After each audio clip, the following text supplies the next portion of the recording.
The duty of an opposition is to oppose intelligently and fearlessly, not to obstruct for obstruction's sake. Winston Churchill.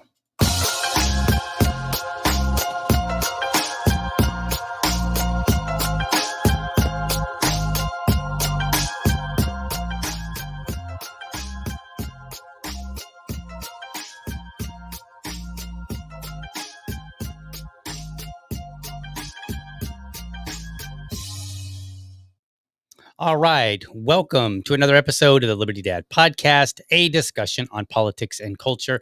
I'm your host, DL, America's most objective libertarian. If you're tuning in live, thank you so much for giving me your time today. Now, normally I would say early, and I would have said that earlier this morning, but we had a bit of a technological snafu. So I apologize for missing the stream this morning. I will try to make that up. I didn't realize that once I set up this stream, and, so that we could promote it, that Rumble wouldn't let me set up another one until this one was closed. So therefore I kind of had my hands tied because I already started putting out the promotion. Go to this link. Here it is. And if I had closed it so that I could run a stream earlier, well, I would have messed everybody up. So we don't want to do that. All right. So the past 2 Sundays, I have walked through Zohran Mamdani's policies. However, I am no New Yorker. So today, I'm bringing in someone who is. I'm excited to welcome, for the second time now, an American business consultant, entrepreneur, political activist, and former libertarian candidate for governor of New York and fellow podcast bro, Larry Sharpe. So please welcome him as he comes to the show. So let's get him in here, get some little audience going on there. That's there. There we are. Larry, there you are. You're on mute, Larry. So make sure you unmute yourself there, good sir. Well, then maybe you don't want to hear me after all. I don't know. Right. You could talk. You could do that if you want to. Right. So Larry is green screen because Rumble is, it's still in its infancy, folks. So never mind the man. I don't mind the green screen. It's fine. It's all good.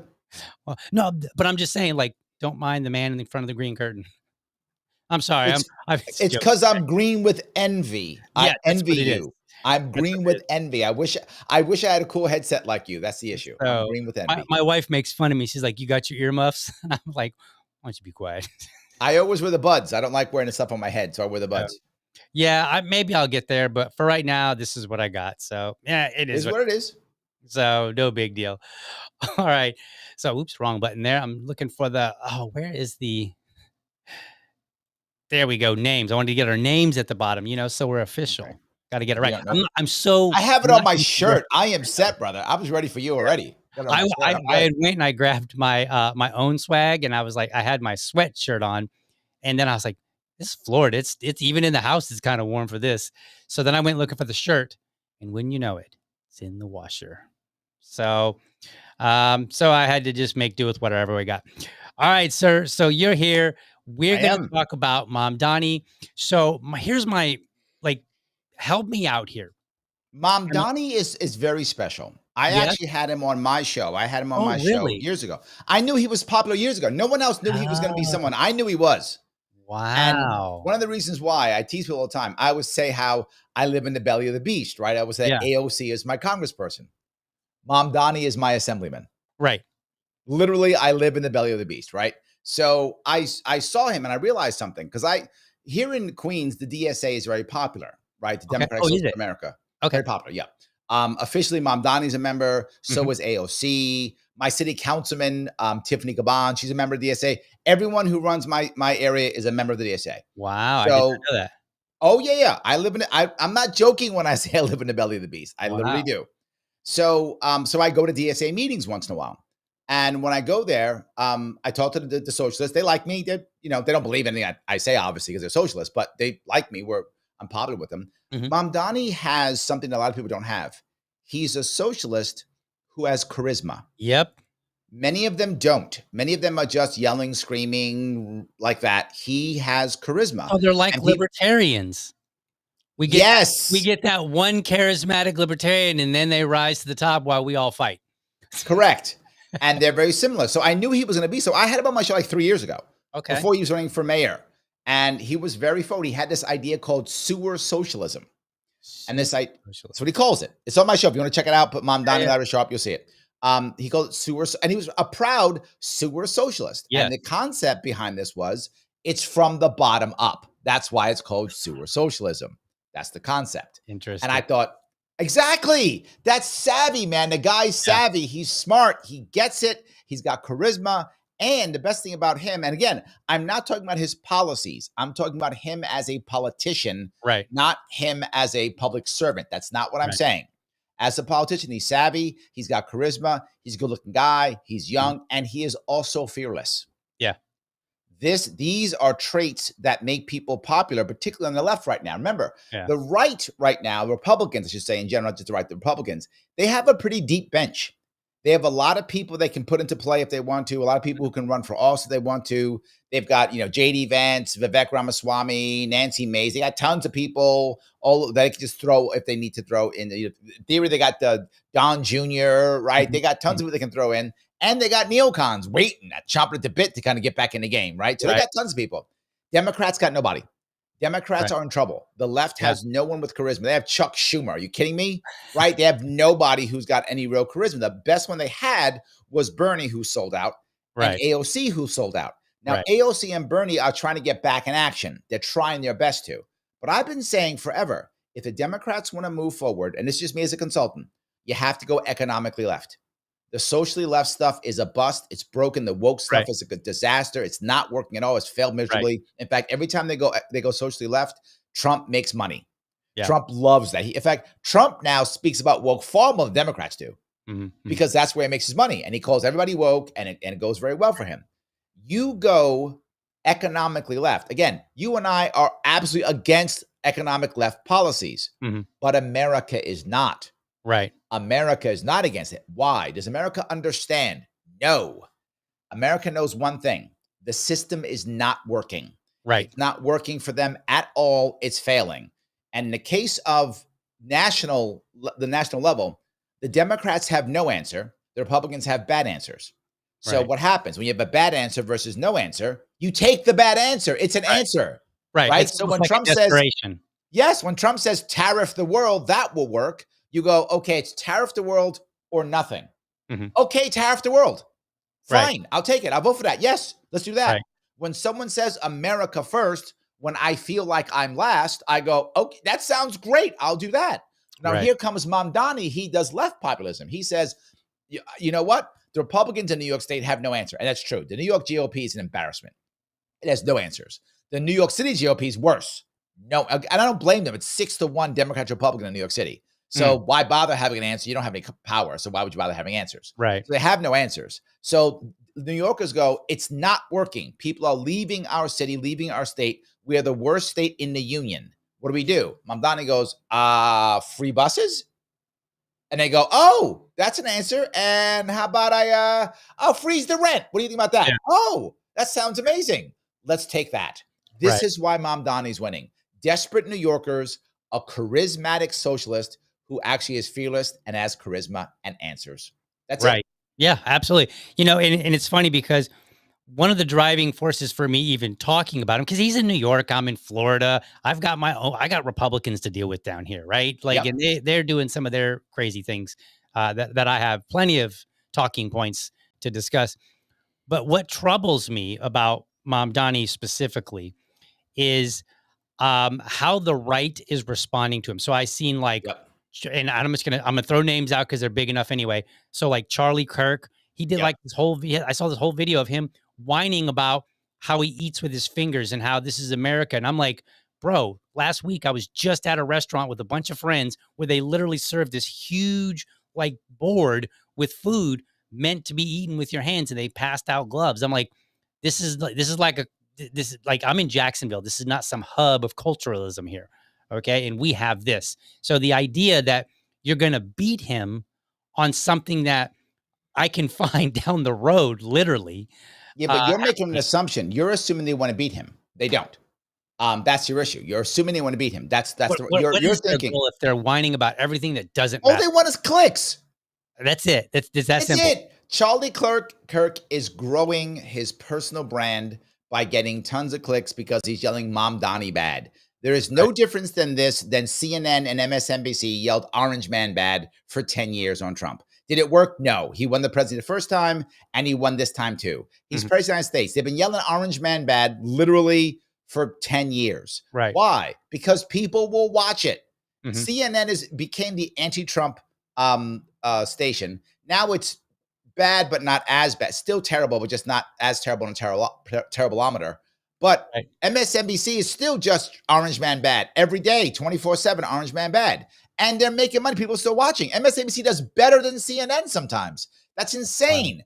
They're just Orange Man bad. So Charlie Kirk doesn't care if Mamdani wins. He doesn't care at all. He cares that this is now some boogeyman I can yell and scream about, and I get lots of people to watch. You're talking about it. So am I, right? They know that. I'm talking about it. Yes, Mamdani is a way to get clicks just like Trump was. It'll go from Orange Man bad to Muslim Man bad. Right. Does anybody actually care if he eats with his fingers? No. It's just another way. Remember, when you're the bad guy, you have to assign all the bad traits to the person. It's unrealistic, but they do. So, for example, Trump is both smart and an idiot. He's both evil and uncaring. Right. He's going to destroy the entire world and can't get anything right. He does all of the things, and it doesn't make any sense. So Mamdani is, of course, he eats bad. I bet he also poops bad, and he looks bad, and he dresses bad, and he's not one of us. He is just all the bad things because Muslim man bad. Right. Or maybe socialist man bad. I'm not sure which one. Commie bad. Maybe that's it. I don't know which one it is. Right. So one of the things that I observed, he was in a Forbes interview, I believe. I think it was Forbes, or at least it was on their YouTube channel, but it was a mainstream media outlet. And I know that we like to mock and make fun of the mainstream media, like, haha, it's all about Twitter now. The mainstream media hasn't gone away, and they still got quite a few viewers. And those viewers vote, my friend, and they vote. Yes. And so what I thought was interesting was they straight up asked him, they were like, so you're a democratic socialist. What does that mean to you? Do you not like capitalism? And he's like, no, I have critiques of capitalism. And then he went on and he was like, yes, I'm a democratic socialist. He goes, and what that means to me, he literally said he wants to redistribute wealth. 100%. And I was like, oh my, like this was like a turning point for me because I realized socialist, communist, it's not a dirty word anymore. No. Like it might have been once upon a time back in McCarthy's days where that was a really big deal. Now they can literally come out and say, just the 80s, it was bad. I'm sorry? Just in the 80s, it was bad. Yes. Right? You wouldn't be called a communist in the 80s. Right. Socialist, not just McCarthy, the 50s, I'm talking the 80s, it was bad. Right. But most people now, the youngsters particularly, there's two reasons why this matters. Number one, their history of socialism is cool Uncle Bernie and hot AOC. Yeah. These are not bad icons if you're going to have icons. Right. Bernie is charismatic and a cool uncle. AOC is a good-looking woman who has some charisma. These are not bad icons, right, to have. They're not looking at Khrushchev and Mao Zedong and Stalin. They're not seeing that. They're seeing AOC and Bernie. So that's number one. Number two, whatever you might say about millennials and Gen Z, good or bad, they have been screwed terribly. The system does not work for them at all. They're not buying houses. They're not buying cars. They're not pair bonding. They're not having children. They're not having relationships. They're not happy in their jobs. They're getting laid off left and right. They had a crash 2008. They had lockdowns during the COVID lockdowns. And now AI is wrecking them. They are being destroyed in every way, shape, or form. Now you might go, Larry, you victim blaming. No, the system has screwed them. That's absolutely true. It's absolutely true. And the problem is no one has an answer. So here comes socialism. Remember, happy people don't want socialism. Only unhappy people want socialism. So we have a happiness problem. That's what we have. Interesting point. Yes, if we have happy people don't want socialism. Unhappy people want socialism. Think about when that's happened. When did black people become socialist? The 60s. Because for decades, Thomas Sowell said it. The black family survived centuries of slavery, right, and decades of Jim Crow, and was destroyed by progressive politics. Yes. The war on drugs and the war on poverty destroyed the black family. But it survived slavery and survived Jim Crow. Why? Because every time black people try to get ahead during the Jim Crow time, government came in and crushed them. Right. And they got tired from crushing Wall Street to killing the Black Panthers. It's all government doing it. Americans aren't by default racist. We're all tribal. That's human. But we're not by default racist. Government has to make us racist. And it did a very good job of it, right? So government policies created this. So finally we said, fine. We had Malcolm X and MLK. They were ready to kill Malcolm X. MLK said, fine, can we become socialists then? Will that get it? Why? Unhappy people become socialists. What happened in Russia? Unhappy people became socialists. What happened in Germany? Unhappy people became socialists. When people are unhappy, they want socialism. We have a happiness problem. That is the core. Mamdani is a symptom, not the cause. Right. No, I agree. And what makes me nervous is that, and this is one of my points that I made. I was going back to, I think, his first round of voting, because you guys do RCV up there, right? Ranked choice voting. Only in the primaries, because the Democrats know it's good, so they keep it for themselves. No one else gets it. Gotcha. Okay, so they got the RCV, the ranked choice primary, and then or ranked choice voting, and then he won out of that first round, I believe, 43%. Yep. And so one of the things that I was like, look, you can be mad and say like I saw that there was one representative from like Tennessee who was he submitted a letter to Pam Bondi. He was like, look, we should look into this man's, naturalization. I think he might have lied, because he rapped like 7 words that were construed to be like, okay, he's a Hamas supporter. And I'm like, I really don't feel like that's going to work. I think you need to address his policies. So it's just very interesting. But what has me concerned is that 43% of the people in that primary that voted said, we want this guy. That's a lot of people. So even if you get rid of him, those 43% are ready for whoever comes behind him. Yeah, but remember, it's not 43% of New Yorkers. Right. It's just the voters in the primary. Of Democrats who chose to vote. Right. But I feel like that's a lot still. Like 43% did not say this is too far even for us. Right. Yeah, but they're already Democrats. But isn't there like, right? And they're primary voters? Your traditional Democrat, aren't they slightly different than than say Mamdani as a socialist? I know they have socialist policies. Again, remember, let's be clear: 43% voted for him, 57% did not. Mm-hmm. So 57% of Democratic primary voters did not vote for him. Right. That's the part you're missing. Well, yes, but I'm looking at it like 43% is still a lot of people. Not for New York City. You don't think so? Not at all. And I got you on. De Blasio was our mayor before Adams. De Blasio was an open socialist also. Okay. De Blasio literally, again, in a press conference, Fox News attacked him and said he wants to redistribute wealth. He took that clip, played it in, I'm not joking, played it in his press conference and said, yes, Fox News got it right. I want to redistribute wealth. Openly. This is New York.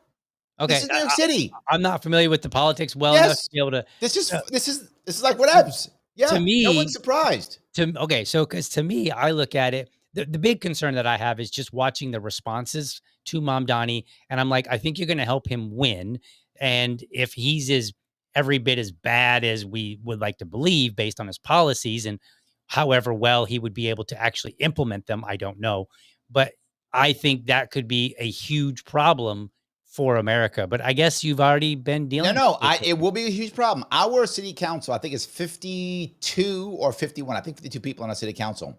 At least 8 out of 52 You are have active. 52 people in your city council. Yeah. Wow. Why is that a lot? I don't know. I mean, we have 19 in Jacksonville, and I thought that was a lot.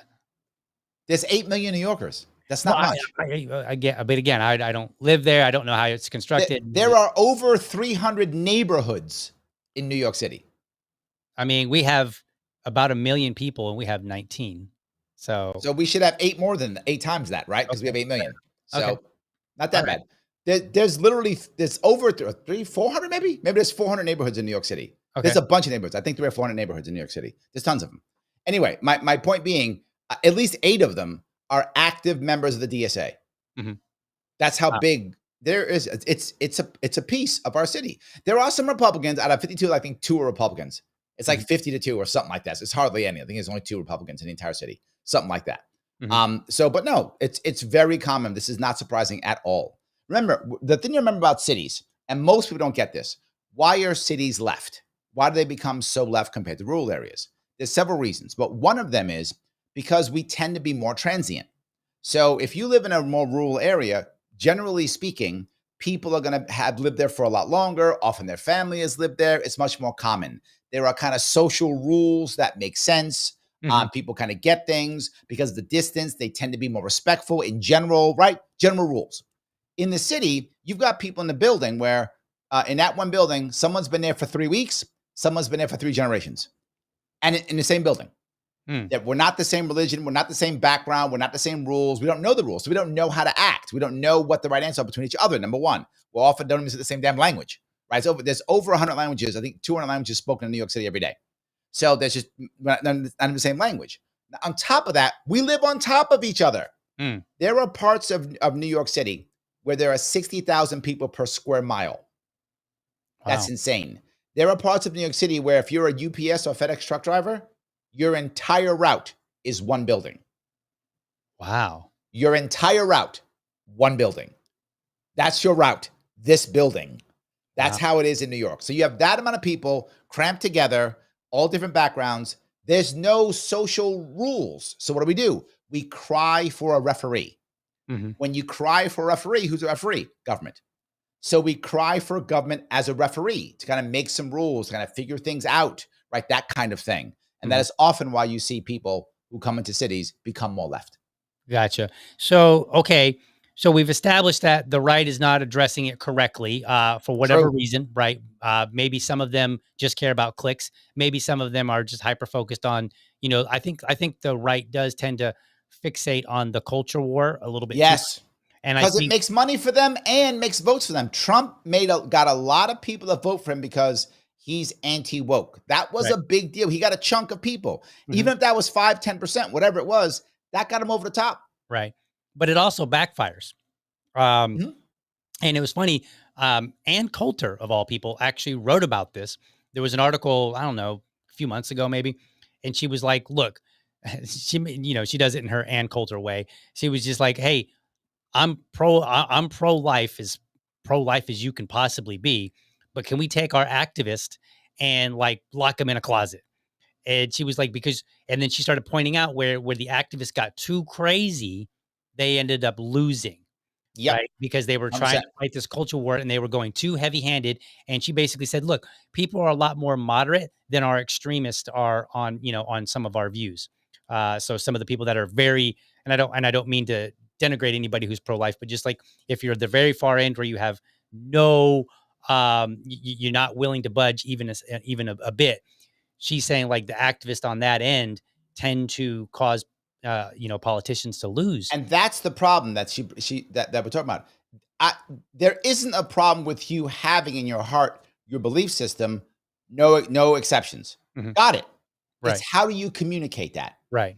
And the problem is many of them, and she's right, don't communicate it as in, I have a sincere religious and or spiritual belief in my heart. This is murder. And I would like people to not do. They don't do that. People at least could accept that. What they do is go, "You're a murderer." Right. That's what they do, and Right. that's the problem. Instead of saying, "Here is my deep, heartfelt belief.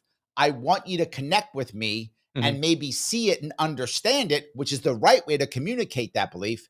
They Right. yell, "You're a murderer," and people go, "Oh, you're insulting me? Now I hate you." And I Right. did warn people of this years ago. I'm on record saying this. I said that getting rid of Roe v. Wade is a terrible idea for the pro-life. And they're like, "What do you mean? It's what we want." It's terrible. I said, what's going to happen is people are going to go from being pro-choice to pro-abortion. Mhm. I see that happen because that backlash, they will take it as an insult. They will move there. And the vast majority of Americans actually don't care about this issue at all. Most don't. Right. You do this, it will be seen as anti-woman. And Mhm. when that happens, watch everybody start caring again. And that's exactly what happened. And this is why you can see throughout the country, Right. even states that are kind of having bans, they're getting pressure, and the Republicans keep running away from this. Right. They're running away because it's seen now as anti-woman. It's seen now as anti-choice. People are becoming actually pro-abortion. This is it. I mean, to me, that sounds crazy, but I think you're seeing it. People are Right. wearing on their shirts now, "I've Yeah. had X number of abortions." That's a thing now. That wasn't a Right. thing 20 years ago. Nobody Right. did that. Yeah. Now they do. The culture, and culture is right, culture pushed people into that world where they shouldn't have. There should have been a communication. Now, in the long run, what's going to happen for sure when anything like that is, in the long run, there's going to be some kind of line that we draw. Like Mhm. we draw a line, we say you're 18, you're an adult, which of course is not always good or bad, but that's the line that they've Mhm. drawn. Right. They will draw a line here somewhere. They're going to say X weeks is good, Y weeks is bad. They're going to draw a line somewhere. And if the pro-lifers had simply pushed themselves into why they care and communicate well, that line would have been a whole lot lower than it's going to be. Right.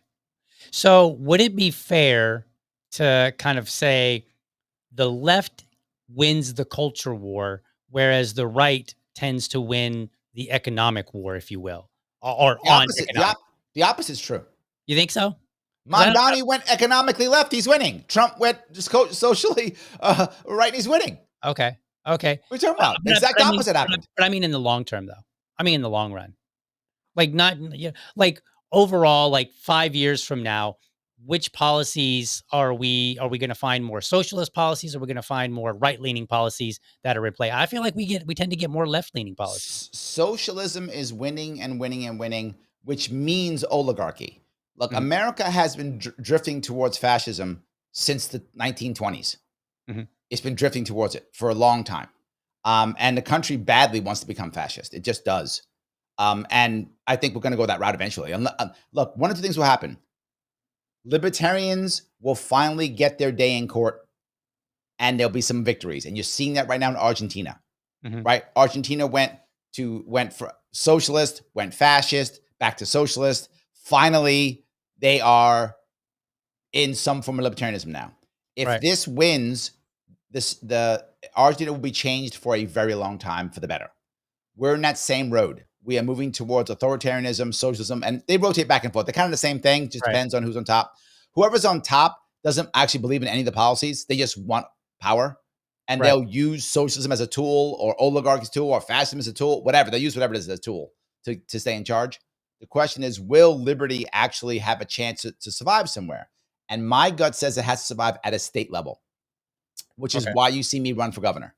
I think it has to happen at a state level. You're seeing some success now in New Hampshire, right? You are seeing some. But it's got to be a bigger, stronger state where you can see some real movement, and other states have to start to copy. Massachusetts is not copying. I wish it would. If Massachusetts would start copying New Hampshire, you see a difference in America. Hopefully, someone will run in Massachusetts and copy New Hampshire model, and things will get better. That is my hope. Or maybe I'll run for governor next year and I'll win and I'll change things in New York. Or maybe, I don't know, Nicole Shanahan will run in California and win and change things in California. But my hope is, if that begins to happen, if you notice, no one's talking about Milley anymore. Have you noticed that? Right. Because he's winning. When he was losing, all you heard about was him. He's the Right. chainsaw guy. He's destroying the world. Blah, blah, blah. Now he's winning. Now he got rid of price controls and the rent's down. He got rid of he got rid of gun control and people aren't being shot in the streets. Huh? Right. Huh? I didn't hear anything. So in your estimation, then, do we need to get to a point similar to Argentina before we can get that libertarian chance? No, what things are bad enough already. But what people often think is when things are going to get bad enough for you to change. That's the wrong mindset. That's not how it works. When things get bad, they just stay bad. It's called learned helplessness. It's actually a term that psychologists used. And things change when two things become true. One, things are bad, but two, there is actual hope. That's the issue. That's the actual hope. Now, the hope can be fake. And the example I'll give is Russia. Russia, 1917, they've had 300 years of Romanov rule. The Tsars have ruled for 300 years. The peasants are terrible. The serfs are horrible. There were minor uprisings throughout the realm, but nothing real big, right? They didn't take anything over. Here comes Lenin. Hey, I got this idea. Communism. And we'll all be equal. Oh, that sounds amazing. And we get to kill the rich people. Oh my God, we're equal and kill rich people? That sounds amazing. Right. What about food? Did I tell you about killing the rich people? Right. Right. I'm not going to go with the food but we will kill rich people. That we will do that. And they went, well, we'll take it. And they jumped on board and they became communists. Again, my whole point being, people take a bad answer or no answer. They take a bad answer, and unhappy people want socialism. The very special Adolf Hitler, who came from Austria, shows up and goes, hey, vote me in and you'll be able to wear uniforms. Oh, is that right? We'll march in the streets. Yeah. And you know what? Nothing's your fault. Whose fault is it? Well, I'll tell you after you elect me. And then I'll tell you whose fault it is. And then we'll do something to them. And the Germans went, I get to have a job? I'm going to look this way. And they just did that. So, yeah, people want socialism when they're unhappy. I keep saying it. And they have to have some kind of hope. What Milei did far better than most libertarians is he projected hope well. He did what Obama and Trump did. On the left, Obama did hope and change, worked perfectly. The left rallied behind him. And what Trump did was make America great again. And the right rallied behind him. Those were two basically different types, styles, but they were of hope. Milei gave hope. He said, we're going to fix things. He made enemies. He said, all these left people are evil. They're the reason why you had problems. We're going to fix it. He had hope. I tried to do that. And my stance was a new New York when I ran for governor, right? A new New York. That was my whole idea, trying to create hope. Clearly, I didn't do as good a job as Milei did. Hopefully, if I run again, I'll do a better job. Okay. So I'm still not sure. Like, I hear what you're saying. I'm still not sure that I am tracking with the whole, who wins the culture war, who wins the economic war, or who would have a stronger. It doesn't matter. None of the wars matter. But okay, let me be very clear. None of the wars matter. It is irrelevant.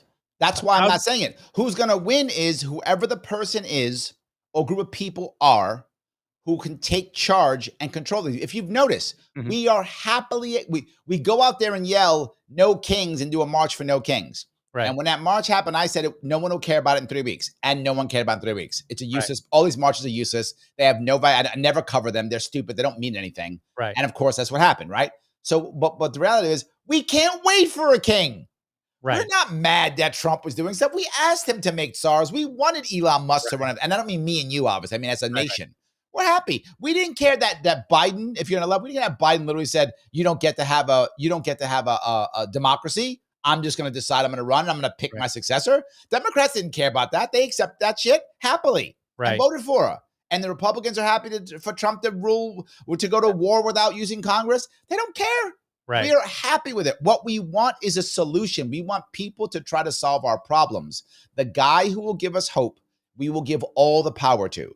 We are happy to have a benevolent dictator as long as he's our dictator. And I'm talking about, obviously, not me and you. I mean Americans. Right. Okay. So what is the what should libertarians be doing with regard to people like Mamdani? He's talking about, because like I'm looking at his platform right now, freeze the rent. If you're a renter, and especially I would assume in New York, but in anywhere, because there is this growing sentiment against landlords. If you're a renter, freeze the rent doesn't sound so bad. Like, who doesn't want their rent to stay the same and not go up? That's crazy talk, right? Um, build affordable housing, cracking down on bad landlords. I actually kind of agree with him on that one. This Like all bad sounds landlords, great. right? These do sound like things that should be that The people left is very good at rhetoric. They So how do really are. we how They're do we better at how do we rhetoric than push the back right at it? is. The rhetoric is good. How do we What push back? libertarians should do is stop pushing back. It's irrelevant. You can't. Don't bother. Okay. You don't see me push back. I put Mamdani on my show. I don't push back. Why? It doesn't make any sense. No one's going to listen. No one cares. The answer is have better answers. That's it. Solve problems. Going Mamdani bad is the same as going Orange Man bad. It doesn't work. I agree. So I don't care. If people ask me, well, he's going to freeze the rent. I go, great. I have a better plan. Got it. And I tell them what we should do. And they go, What is oh, your that plan? plan sounds good. If you had one, like what would Yeah, your of course. Oh, no. You're going to follow Houston model, which is remove zoning. Okay. Houston is what, the fourth largest city in our country, I think, fourth? Something like that. In that area, I think the fourth largest city. It goes like Phoenix is there, or I think they're fourth, though, if not mistaken. And they don't have a housing problem. Why? The friendlier you are to landlords, the more housing you have. Like the friendlier you are to business, the more business you have, the more jobs you have. That's how that works. So we need to be a landlord friendly. The opposite is true. We got to hammer landlords. Great, then they don't build anything. So stop hammering landlords. Well, we have to make sure we regulate them. Awesome. Then the wealthiest landlords, they are the ones who will run everything because they're able to buy and sell the politicians. How do I know that? In New York, the average landlord has 20 properties. Most have over 200. Wow. Yes, people don't know that. Correct. Most have over 200. The average has over 20. The average landlord. Yeah, that's so. What have we done? I mean, as somebody that owns properties, 20 is not that's a fair amount, especially in New York City where it's going to be 20 New York City properties. You're not poor, my friend. Right. You're making some cash. You got 20 or more New York City. If I remember right, the average landlord in New York who owns buildings has like 1,000 units. That's what we've done. So we set up a system to where only the wealthy can survive. So we think we believe we're going to regulate and hold them accountable. Let me ask a question to someone. When have you ever seen landlords, big landlords, ever held accountable?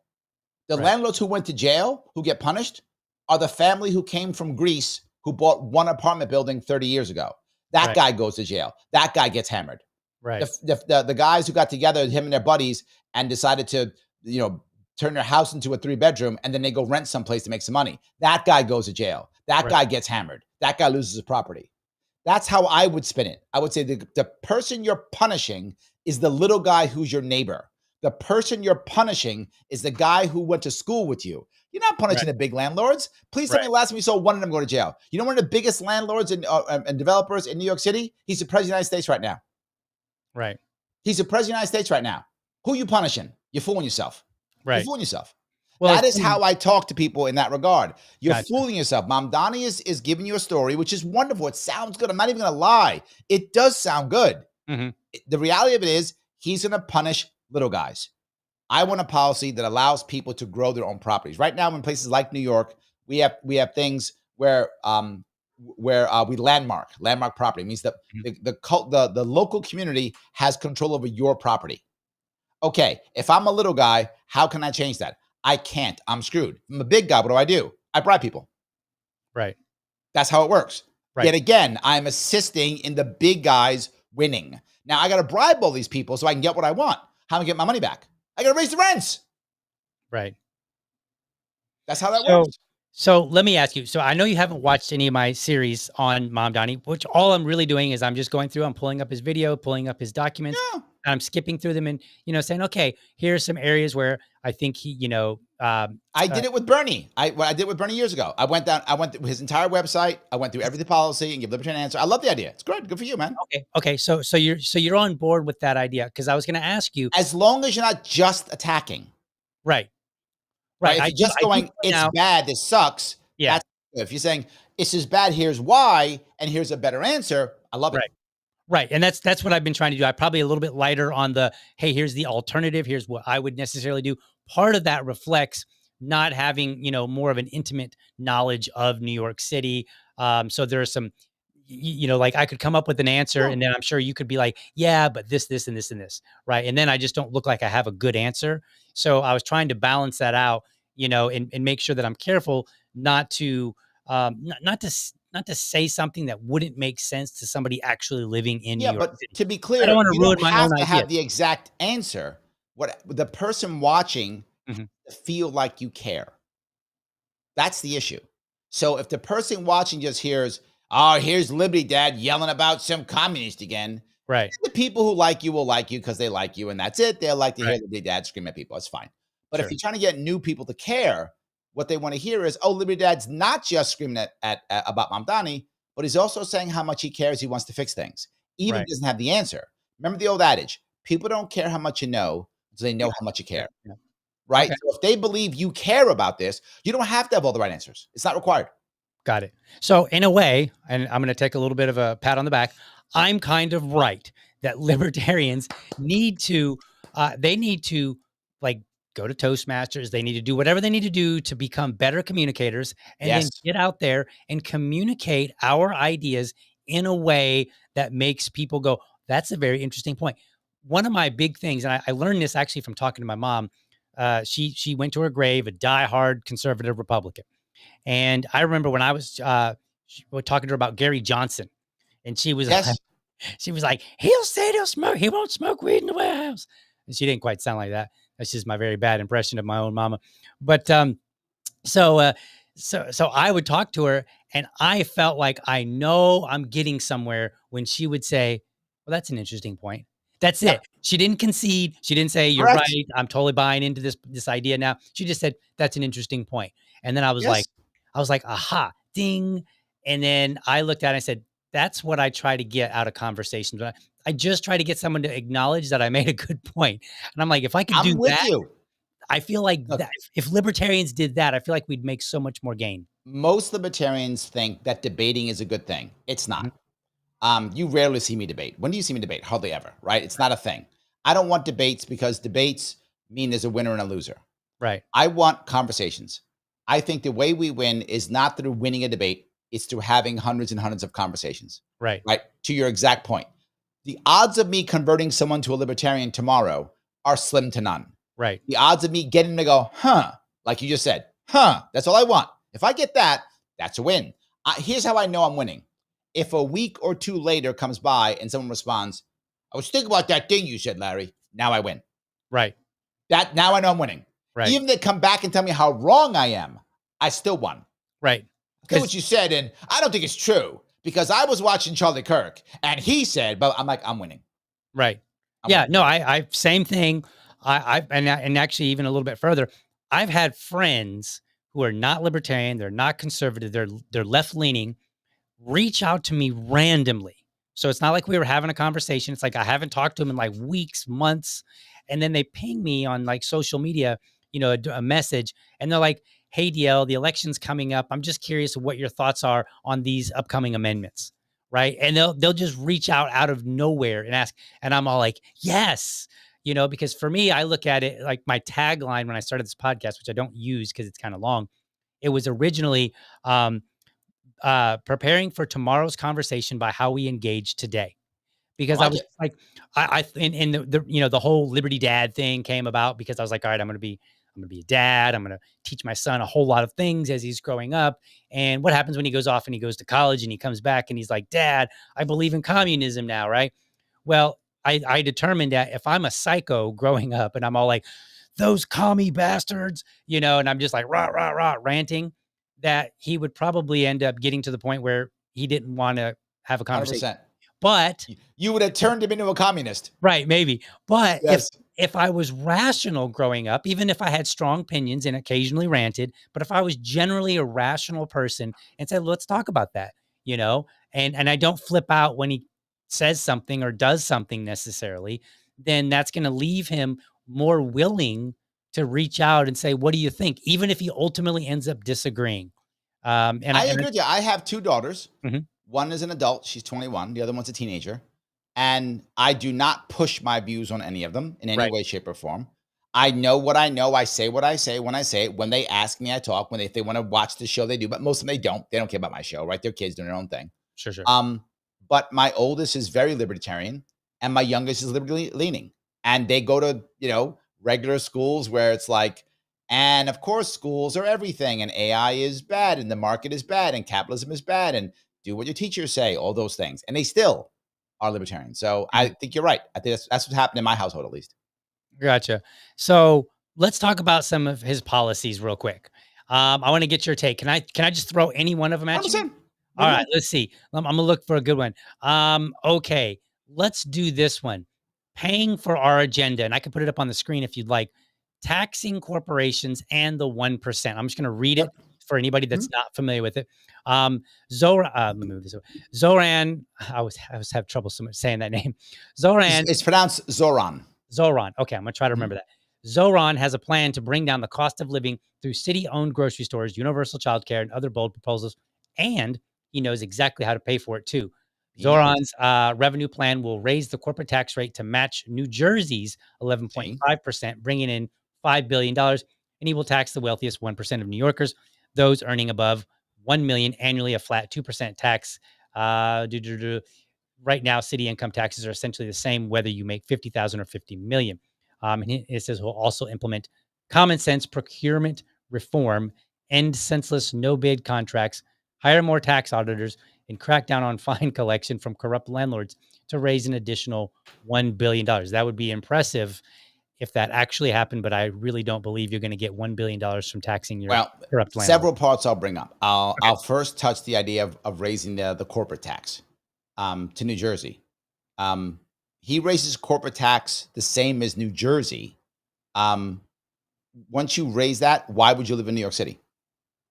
Why would you have your business in New York City? Right. Less and less people require physical spaces for businesses. We're seeing it everywhere. We have a massive problem with commercial real estate right now. One of the reasons why people are coming back to New York is because the finance sector is saying, we have all this corporate real estate been paying, we got these massive leases, come back or you're fired or we'll replace you with AI. So they are coming back. And the reason why he says $1 million is most of those people make over $1 million. In New York City, middle class is $500,000 a year. I'm not joking. In New York City, that's middle class.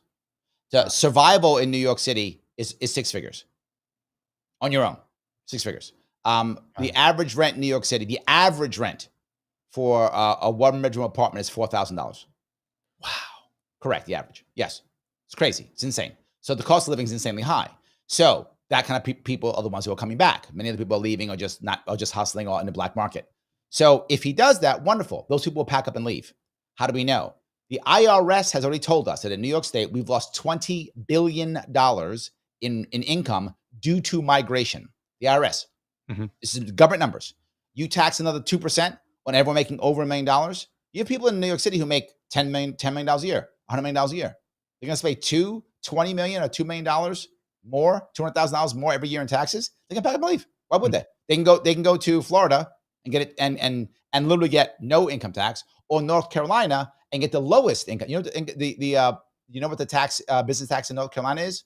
I don't. 2.5%, the lowest. 2.5. Wow. Lowest in the entire country. Why do you think it's growing so fast? Raleigh is exploding. Mm. Of course, North Carolina said we want businesses. It's also a Crazy. technology hub, Raleigh. Yes. Technology hub and 2.5%. And you wonder why North Carolina is huge. North Carolina has gone from the 11th largest state, I think, now to the 7th largest state, if not Mm, mistaken. mm. They've moved up in population. Why? This is the reason why people are moving there. Because again, if they got rid of their income tax, oh my God, everybody would run North Carolina, right? Charlotte's a big city, right? Mm. Raleigh's a big hub. It's not really, it's multiple cities combined, but it's Right, a right. You big, got the a triangle or big, whatever. yeah, it's a big urban area. That's happening. You will watch people simply leave. If it was that easy, why didn't Cuomo do it? Why doesn't Kathy Hochul do it? Mhm. Why didn't Eric Adams do it? Because you'll never get it done. The idea that Kathy Hochul would allow this, Cuomo tried a walk around. Cuomo said, we're not going to tax you guys. We're going to tax transactions. Mhm. A minor percentage on all transactions done. Obviously, New York City is a massive financial hub, millions upon millions of transactions every single day. Mhm. Tax them a little bit, and we get some extra cash and not tax you directly. And the New York Stock Exchange said, you do that, we're moving to Austin. We will be the New York Stock Exchange in Texas. Goldman Sachs said, you do that, we're moving to Miami. Goldman Sachs will move to Miami. And Cuomo said, I got jokes. I'm kidding. My brothers, I love you. I'm kidding. It's joking. I would never do that. Right. Hochul hasn't brought it up. Hochul hasn't even brought it up. Hasn't brought up any of those taxes at all because it's impossible to do. This is him not knowing any better. Now, could he try it? Sure. How is he going to get it done through our assembly? How is it get done through our assembly? Our assembly in New York, which is bought and paid for by all the millionaires. The top two groups in New York who lobby in New York State: real estate, finance. Gotcha. How are you going to stop them? Right. It's impossible. Real estate's big in Florida as well. Yeah, so let's assume for a moment he gets it passed. He pushes through. He's the strongest mayor ever, whatever, and he gets it all done, and he passes it. They'll just pack up and leave. We saw it already. It's already happening. Right. They'll just pack up and leave. And So then it's if any of the big guys leave, all the people around them will leave too. We saw it during the lockdowns. So it ultimately ends. It's kind of funny. It reminds me of a question that I asked our own city council. So a couple of years ago, they were like, "Hey, we're going to raise this. We're going to increase our gas tax." So we had a gas tax of, I believe at the time it was 6 cents. And then what they were going to do is they were going to extend that for like 10 more years and then add another 6-cent gas tax for like 30 years. And the idea was they wanted to pay for this $1 billion worth of infrastructure projects that they had going on, right? And so that was the idea. So the question that I asked him, I said, with fuel advances, the advancements in fuel technology usage, and then also the ever-growing electric car and hybrids and whatnot, I asked him, I was like, what guarantees do you have that a future Jacksonville will not have to find more taxes because you've literally run out of tax money to get? And I feel like that's the same relevant question here. Okay, they leave. Where's that tax money coming from? We all know the answer. It's coming from the regular, everyday, average folks. Of course. If it all goes through, right? And in our particular case, they're going to have to add a new tax or whatever. But here's the funny part. They accidentally gave me the worst possible answer, which didn't seem to phase anything, unfortunately. But he basically said, we got to get while the getting's good. Yes. That's basically, it was, because he was like, there's going to be a drop off that's after how 15 years or so. You will see how some of these guys, this is how they actually think. Mhm. And sometimes when they're talking, they don't recognize they're not talking to their own people. Right. This is how they actually think. They're all about, let me just get the cash now. The vast majority of people in government recognize they can't make any real change because the system is so broken and so terrible, they can't make any change. They do one of two things. One, they just quit. They leave. Well, the other thing is they grift to the best of their ability. They get while the getting's good. That's a common problem. Happens all the time. New York State, I should say. I went to New York City, New York State. Let me ask the question. Where is, and this is a rhetorical question, where is Mamdani's plan for growth? There is none. Right. In New York State, there is none. If you look at all his policies, I haven't looked at his policies. I don't have to. I know already there is no plan for growth. They never have a plan for growth because growth doesn't matter to them. All that matters is what you just said. You were totally correct. Get while the getting's good. There's no plan for growth. If you actually had a plan for growth, you wouldn't require to raise taxes. Right. You grow, you get people back. People are leaving New York in droves. More than we lose. This is a thing I bring up constantly. Last year, New York State took in over 200,000 migrants that we know of, maybe even more, but that we know of, 200,000 migrants over that. We still lost 100,000 people. Right. Which means we lost 300,000 people. Wow. That's insane. Yeah. That's how bad New York State is. Right. Where's your plan to keep people here? Right. There's your plan to keep people paying taxes here. How about get people to stay and then you get more revenue and then you don't have to raise taxes? Right. Where's your plan for that? Doesn't exist. Yeah. The other thing that I noted, I didn't note that, but the other thing and I think that's great, on my show, when I was doing it, one of the things I pointed out was when you look through all of his policy ideas, he talks a lot about like, hey, we're going to freeze the rent because this isn't working. And I'm like, well, your rent board or whatever they're called, it's like 50 some years old. And I'm like, how is it you're still struggling? And how is it you can today say, hey, Mayor Adams, played cronyism basically by getting people like, okay, fine. I don't disagree with that, but the board is like 50 years old. And if at this point, it is it is still suffering from this kind of corruption, then you need to dig deep and say, what is it that's causing these underfunding issues, these inaccessible issues, these failures of these programs?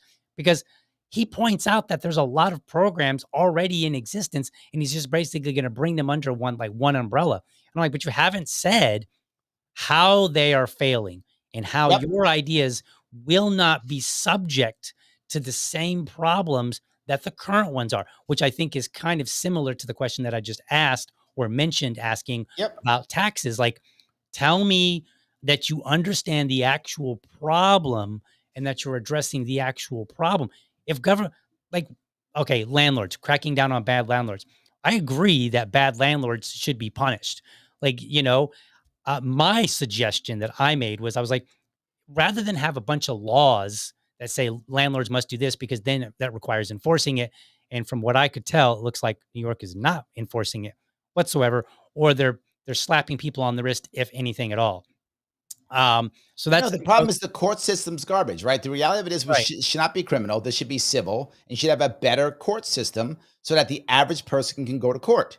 The right, problem is the small landlord gets crushed. Again, the big landlord, they literally have a legal team for this, yes, right? Literally, they have a legal team for this. It's part of doing business. hmm They know there's going to be X lawsuits. They know already, and they actually have thugs. It's a true thing in New York City.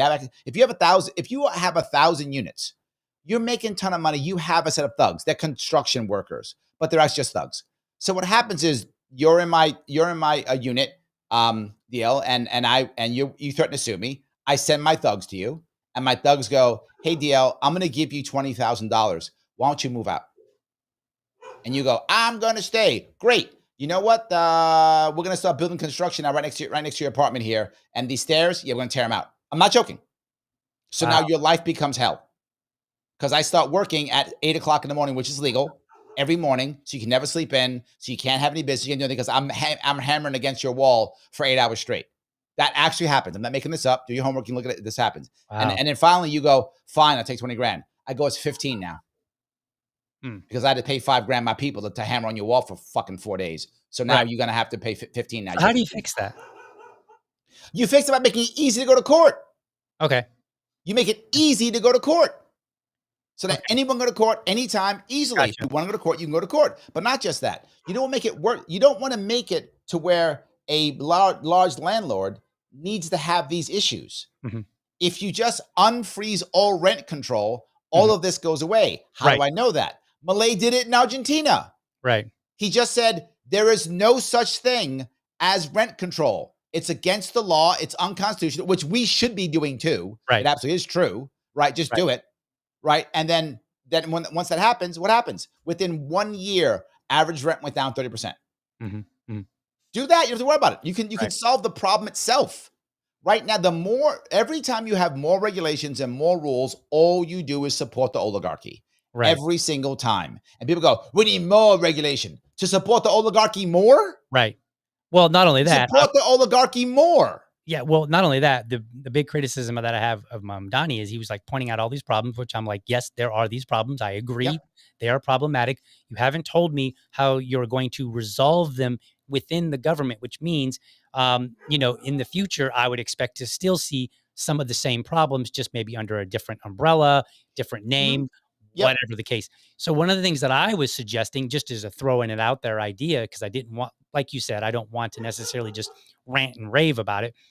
I said, instead of all these rules that supposedly a landlord has to abide by, seeing how the government's not really going to crack down on him and say, hey, you didn't do this, you violated the law, we're going to punish the hell out of you until you fix it. I said, require it to be part of the contract between the landlord and the Yep. renter, and then the renter has a big incentive, and the landlord, because now it's a contract. So if it's me and you, if you're the landlord and I'm the renter, then rather than telling you, Larry, you have to provide, say, heat at a certain time and make that part of the statute, just say, Larry, you have to put it in the contract that you will provide heat. So then when DL doesn't get heat, now he has a claim against you, That's right? my point on court. Yes, you're totally correct. And so I looked at it and I said, that takes away the incentive of government to either not do anything or do anything that's self-serving, right? Yes. Because now it's a contract. Because ultimately, at the end of the day, if you're a landlord and you're not, like, let's say there's a hole in my roof, like literally a hole, I can see the sun. Like, that's an issue between me and you to deal with.